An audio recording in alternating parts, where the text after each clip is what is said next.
A ver, lo primero que quiero decir es que el canon de Pachelbel es mentira. Que lo que conocemos por canon de Pachelbel es una versión que grabó un señor francés del siglo XX, pero el canon original es del siglo XVII y algunas de las cosas que asociamos ahora a este canon no son de Pachelbel. A ver, en la actualidad el canon lo asociamos a bodas, a ser quizá una especie de representante popular de la música clásica y a anuncios de la enciclopedia Larousse. Llame gratis al 900-400-400 y consiga la nueva Larousse 98 actualizada con lo último que necesitan saber, incluso el euro. Incluso el euro. A ver, ahí lo que está sonando justo no es el canon, pero ¿a qué pegaría? El caso, que cuando suena en bodas la gente aspira a que suene lento y lleno de emoción. Pero es posible que Pachelbel lo compusiera para que sonara más como esta grabación de 1940 de Arthur Fiedler.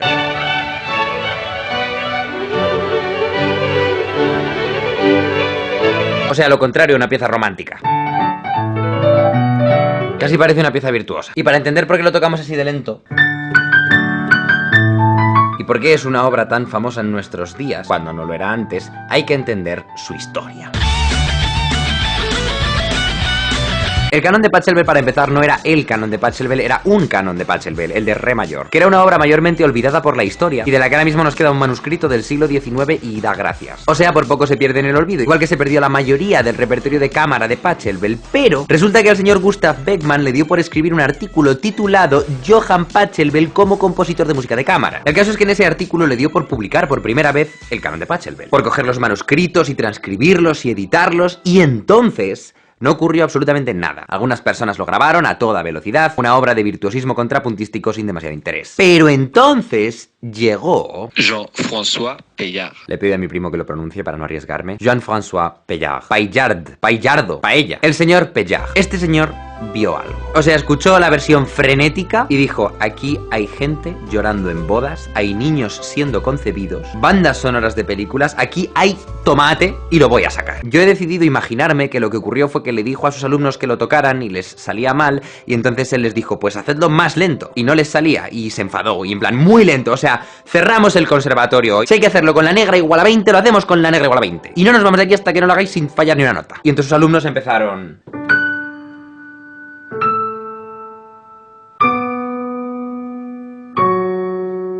y cuando llegaron a esta parte,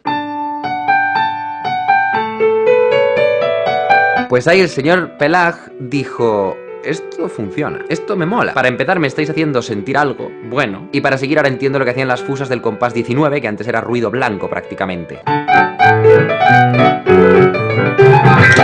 Entonces tuvo una revelación que cambiaría el mundo, algunas áreas del mundo, unas pocas cosas de un área muy concreta del mundo de manera tangencial, pero para siempre, o al menos hasta hoy. Paillard grabó su versión de 1970, que en vez de durar 3 minutos 19, como la de Arthur Fiedler, duraba más del doble, 7 minutos y 16 segundos. Era una versión romántica, en el sentido artístico y en el sentido del amor, que cambiaba por completo el concepto de la obra. Proponía una nueva manera de entender el canon de Pachelbel. Pero era tan larga, su versión tan lenta, que tuvo que empezar a añadir notas, porque había partes que es que si no, eran infumables. El comienzo, que muchos intérpretes simplemente habrían hecho, pues claro, a él le daban las 1000.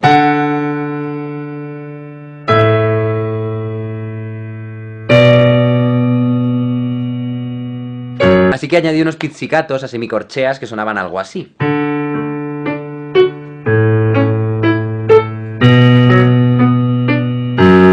Que si esa es la velocidad a la que suena tu semicorchea, pues imagínate. Y desde entonces un montón de grabaciones del canon de Pachelbel han imitado ese pizzicato inicial que Pachelbel no puso.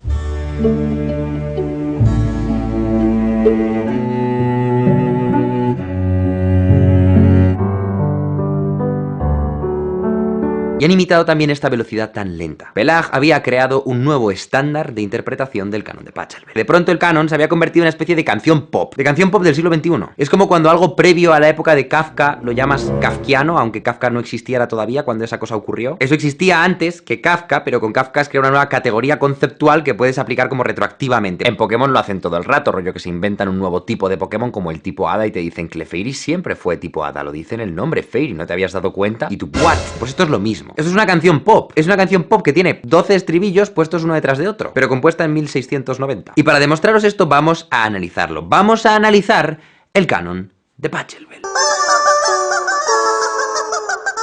El canon se llama canon porque es un canon. Y un canon es una forma musical en la que, salvando los matices, las voces se imitan muy estrictamente las unas a las otras. Es decir, que empieza el violín 1 haciendo lo que vamos a llamar frase 1. Y cuando la ha terminado, continúa con la frase 2, pero entonces el violín 2 empieza la frase 1. Y entonces cuando el violín 1 empiece la frase 3, el violín 2 hará la frase 2 y el violín 3 hará la frase 1. O sea que estas tres voces se van a ir como persiguiendo la una a la otra a lo largo de la obra. Pero de manera estricta. Por recalcarlo, si yo grabo la melodía del violín 1, la triplico y las desfaso, he hecho el canon de Pachelbel. Aunque bueno, me faltaría una cosa, que es el bajo. Un bajo continuo, que era una práctica que consistía en tocar el bajo que te ponga el autor, pero con lo que tú quieras sumado de acompañamiento, mientras quede bien es válido. Lo mismo que ahora si a un músico moderno le das un cifrado y le dices acompaña a la melodía y ya está. Y por eso Pelag pudo elegir poner esos arpegios que hizo, que se han hecho ahora tan famosos y que ahora los usa todo el mundo. Estaba contemplado dentro de la partitura. El barroco mola. Y además de esto, este bajo es un ostinato, es decir, que hace una figura que se repite una y otra vez, estas 8 notas.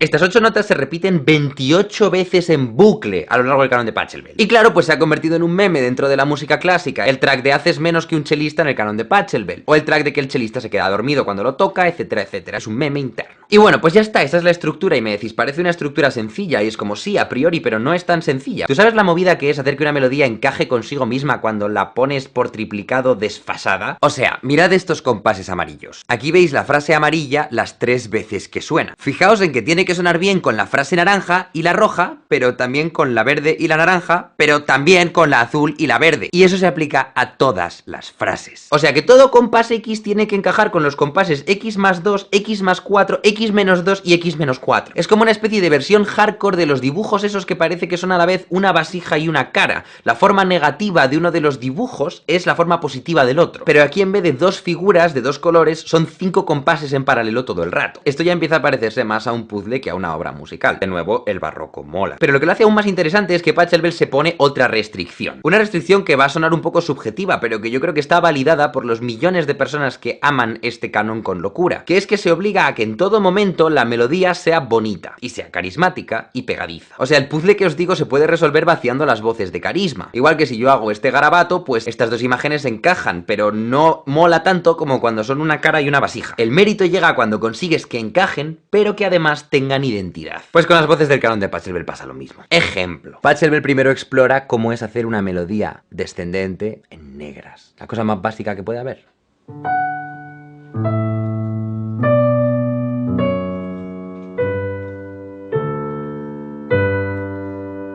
Y entonces ahora el violín 2 tendrá que copiar eso, así que el violín 1 simplemente hace esa melodía descendente una tercera más abajo para que vayan acompañándose.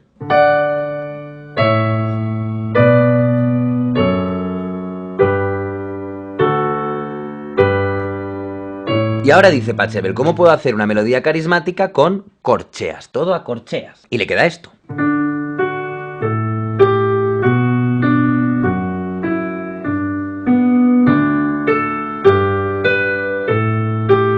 Es muy pegadiza, es muy bonita, es tarareable, porque acaba de hacer un temazo, a corcheas. No es tan fácil, ponte a buscar con estos 8 acordes, melodías a corcheas que suenen así de bonitas. Y cuando ha hecho la primera, hace la segunda, que es casi más bonita.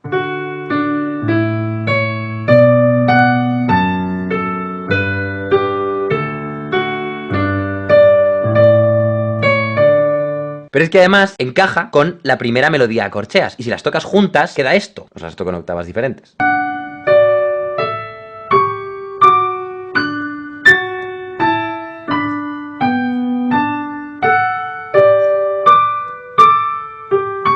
Y no contento con eso, ahora el violín 1 va a explorar cómo hacer la melodía más carismática que pueda con semicorcheas. Va doblando los tiempos cada vez más rápido. Y mirad qué bonita es.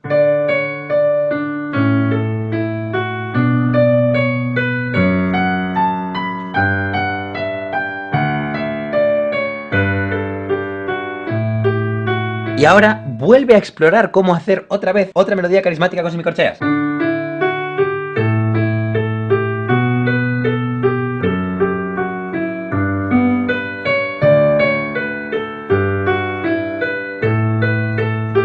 Que de nuevo concuerda con otros 4 compases, 2 anteriores y 2 posteriores. Os tocó 2 de ellos, por poner un ejemplo.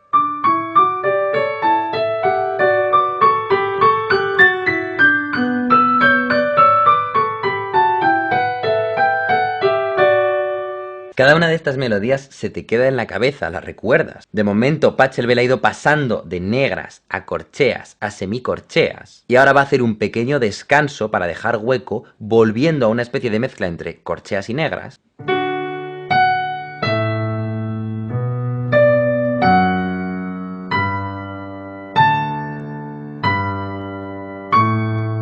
De tal manera que cuando los violines 2 y 3 estén haciendo esta repetición, que es un poco más lenta y un poco menos carismática que las demás, el violín 1 pueda lucirse haciendo la parte más famosa, que es cuando entran las fusas.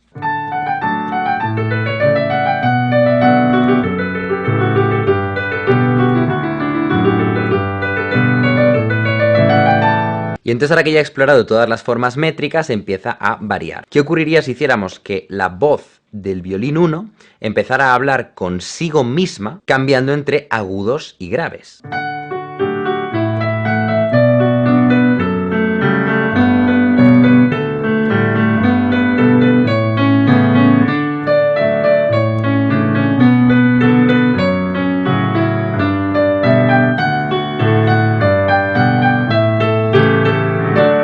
O sea, veis que parece que está hablando consigo mismo, que él mismo se dice... Y alguien le responde. Y él dice... ¿Me explico? Ahora, por ejemplo, dice, voy a mezclar el motivo más carismático, que era lo de... Y lo voy a mezclar con el violín que habla consigo mismo. Entonces, si antes el violín hablaba consigo mismo de una manera normal, ahora va a hablar consigo mismo con estos diálogos entre agudos y graves con el motivo.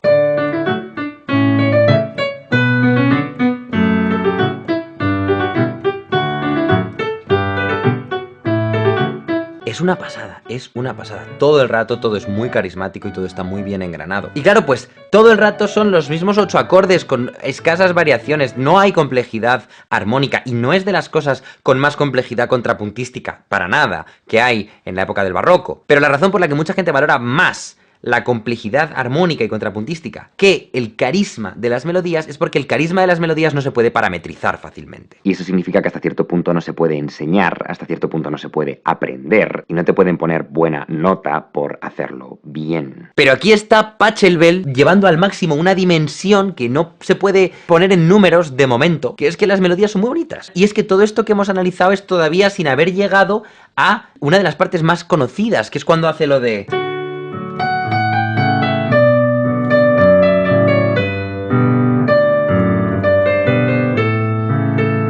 O la parte de...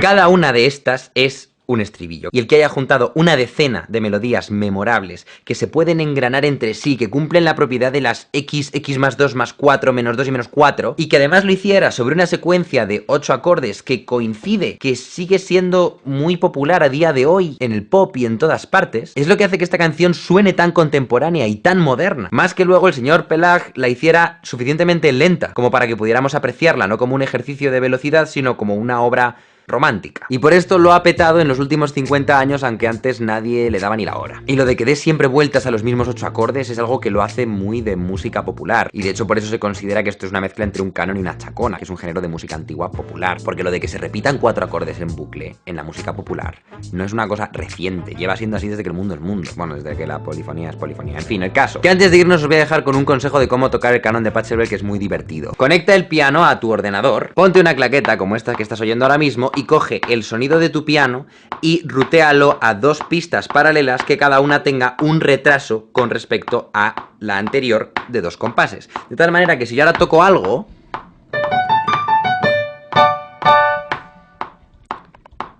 y esperamos un poco, lo oímos una vez, y si esperamos otro poco, lo oímos 3 veces. Eso es. Y así puedes tocar tú solo el canon de Pachelbel.